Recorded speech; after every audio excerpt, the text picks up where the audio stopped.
but his motive remains unclear. Now, you can count on us for continuing coverage throughout this newscast and on Good Day Atlanta. We'll also have 24/7 updates on fox5atlanta.com. We just received word that we may hear from police one more time tonight. Once that information comes in, we'll bring it to you.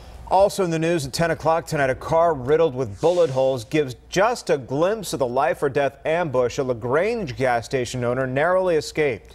Harry Patel was riding in the car with his wife and an employee when they ran into a robbery crew. But as Mr. Patel dodged the danger, the tables were turned on those crooks. Fox 5's George Franco joins us live from LaGrange to explain. George. Well, Tom and Sine, the LaGrange Police Department tells us that they suspect that the owner of this gas station behind me was targeted by a robbing crew who then attempted an ambush where the tables were turned.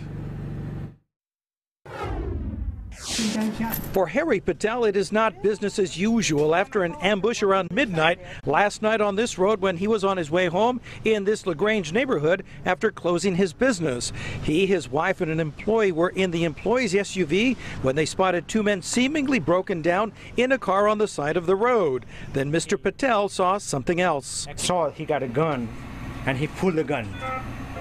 So I told my employee, run away, this is a robbery. Mr. Patel says his employee who was driving stepped on the accelerator as everyone in the Honda ducked down to avoid getting shot. He says both sides of the SUV were hit by gunfire from a gunman who was wearing a mask positioned on the front left side of the vehicle and the other man firing from the back right side.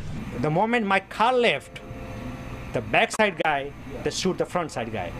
You think that's what happened? That's what happened.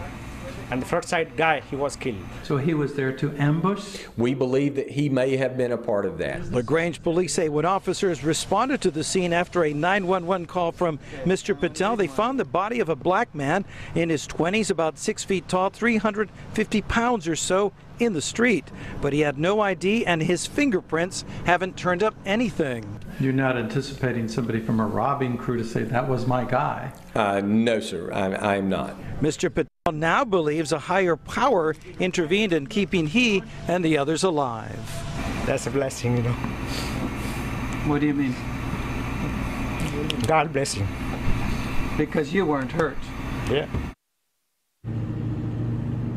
Mr. Patel tells us that he and the others suffered only minor injuries from the glass that broke when the gunfire broke through the windows of that vehicle. The body of the man who was killed was sent to the GBI crime lab for further identification. They